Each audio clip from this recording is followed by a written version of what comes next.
Mes amis, vous le savez bien, les rois et les reines, les princes et les princesses du Moyen-Âge, ça fait toujours rêver. Je pense que tous ici, quand on était petits, on imaginait des châteaux forts, des trônes, des couronnes, des chevaliers.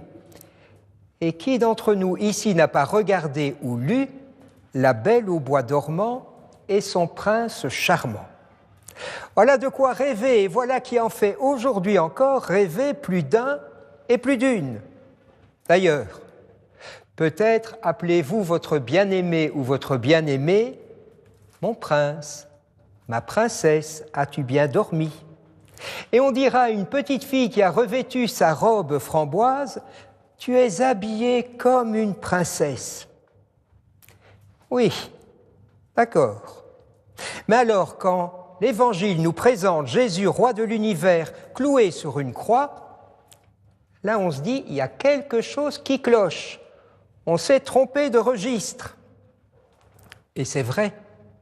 Le Christ que nous célébrons aujourd'hui comme roi de l'univers pour la 100e année, ce Christ n'a rien à voir avec un roi du Moyen-Âge. Mais il porte plutôt au plus haut point l'image du roi d'Israël. Qui donc est ce roi d'Israël? Eh bien, la première lecture nous le dit. Le roi d'Israël, c'est un berger. Nous avons dû quitter l'image d'Épinal que nous avions du roi dans son château fort. Nous devons aussi quitter cette image d'Épinal que nous avons d'un berger. Vous avez déjà vu sur les images, on le voit tout propre, avec une robe impeccable. Et on voit aussi les boutons tout aussi propres, bien rassemblés, sans le moindre problème. Mais non, le troupeau que nous sommes n'est pas rassemblé naturellement. Il a besoin d'un berger, Jésus. Jésus, nous dit l'Évangile, est venu rassembler ceux qui étaient dispersés. Et vous le savez bien, dans la fameuse parabole des 100 brebis, quand une brebis s'éloigne, on ne sait pas si c'est par accident ou par volonté, mais il se met à sa recherche. Comme il le dira dans une autre parabole, « Je veux que ma maison soit pleine. » Et un psaume le dit, « Comme il est bon, qu'il est doux pour des frères de vivre ensemble et d'être unis. » Et si vous ouvrez votre Bible au tout début, le premier livre du Premier Testament, Dieu dit « Il n'est pas bon que l'homme soit seul. » Nous qui sommes dans cette église, nombreux ce matin, ou vous qui êtes en quelque sorte par la télévision, nous avons été convoqués, appelés, rassemblés dans ce lieu qui signifie rassemblement. Être chrétien, c'est d'abord laisser le Seigneur nous rassembler, alors que nous sommes un troupeau tellement bigarré. On le voit aujourd'hui d'une manière toute spéciale. Tout d'abord, il y a un pigeon qui est entré dans cette église. Ce n'est pas habituel. Il y a des personnes qui parlent français, d'autres qui parlent polonais. Il y en a qui viennent de plusieurs coins d'Afrique, parlant les belles langues africaines. Tout ça ne fait qu'un seul peuple. Alors vous imaginez Jésus berger avec une robe blanche immaculée? Ah, elle doit être bien mouillée, sa chemise aujourd'hui. Le psaume que nous avons chanté nous dit un deuxième rôle du roi. Non seulement il est berger, mais son rôle c'est de nous conduire à Jérusalem. Quelle joie quand on m'a dit « Nous irons à la maison du Seigneur ». Et la maison du Seigneur, c'est le Seigneur, évidemment. Jésus nous conduit au Père. Il est le chemin, la vérité et la vie. Il est le chemin, et donc nous n'avons pas à nous soucier de la route. Nous avons, pourrait-on dire aujourd'hui, un GPS. Il suffit de ne pas quitter des yeux notre GPS qui est notre roi berger. Un prêtre qui habitait pas loin d'ici, alors qu'il allait vivre son grand passage, avait cette belle phrase.